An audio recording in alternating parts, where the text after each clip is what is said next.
ভাইদের আত্মার মাগফিরাত কামনা করছি এবং যেসব ভাইরা 24-এর গণ অভ্যুত্থানে ফ্যাসিস্ট আওয়ামী এবং তার দোসরদেরকে বাংলাদেশ থেকে তাড়িয়ে দিয়েছে, তারা এখনো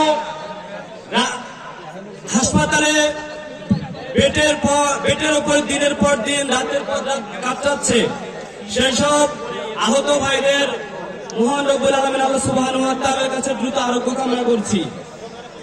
সেই সাথে হাজী মোহাম্মদ দানিশ বিজ্ঞান ও প্রযুক্তি বিশ্ববিদ্যালয় বৈষম্যবিরোধী ছাত্র আন্দোলন কর্তৃক আজকের আয়োজিত শহীদদের আত্মার মাগফিরাত এবং আহতদের আরোগ্য কামনায় যে দোয়া এবং গণ ইফতারের আয়োজন করা হয়েছে, এই দোয়া এবং গণ ইফতারে আমাদের হাজী মোহাম্মদ দানিশ বিজ্ঞান ও প্রযুক্তি বিশ্ববিদ্যালয়ের যেসব শিক্ষক, শিক্ষার্থী, সিনিয়র, জুনিয়র, কর্মচারী, কর্মকর্তা সহ হাবিব রুবির বিভিন্ন সংগঠনের ভাইরা আমাদের এবং আমাদের সিনিয়র ভাইরা, আমাদের জুনিয়র ভাইরা আমাদের ঐকান্তিক ভাবে সাপোর্ট দিয়ে যাচ্ছেন।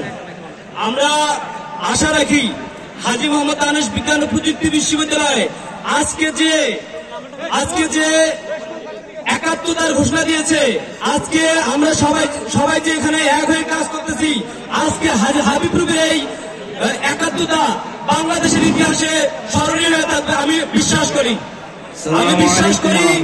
হাবিব রুবির আজকের এই সবাই একত্রিত এবং হাতে হাত কাঁধে কাঁধ মিলে আজকের এত বড় একটা প্রোগ্রাম একসাথে করতে পারছি।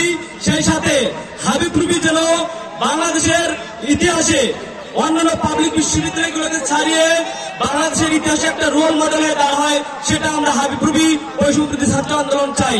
সেই সাথে আমাদের হাবিব রুবি বৈষম্যবিরোধী ছাত্র আন্দোলন শিক্ষার্থীদের যে যৌক্তিক দাবি, এই যৌক্তিক দাবির পক্ষে সর্বদা আছে এবং আজকে আমাদের এই অনুষ্ঠানটা বাস্তবায়ন করতে গিয়ে আমাদের বিশ্ববিদ্যালয়ের শিক্ষক, শিক্ষার্থী, বড় ভাইয়েরা, সিনিয়র ভাই, জুনিয়র ভাই সবাই বিভিন্নভাবে আমাদেরকে হেল্প করেছে।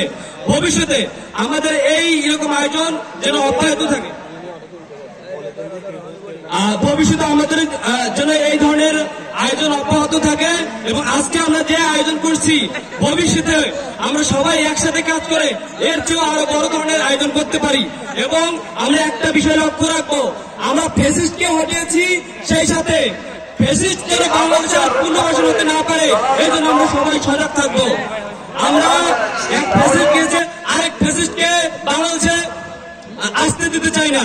অতএব আমরা বাংলাদেশের সকল শিক্ষার্থী, ছাত্র জনতা, আপামর জনতা এক হয়ে ফ্যাসিস্টকে যেভাবে হটিয়েছি আর যেন পুনরায় বাংলাদেশে ফ্যাসিস্ট পুনর্জন্ম নিতে না পারে এই জন্য আমরা সবাই এক হয়ে কাজ করব। আমি আমার সংক্ষিপ্ত আলোচনা এখানেই শেষ করলাম।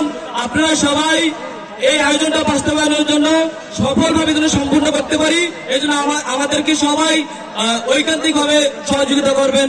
আমি আপনাদের কাছে এই সাহায্যটুকু চাচ্ছি।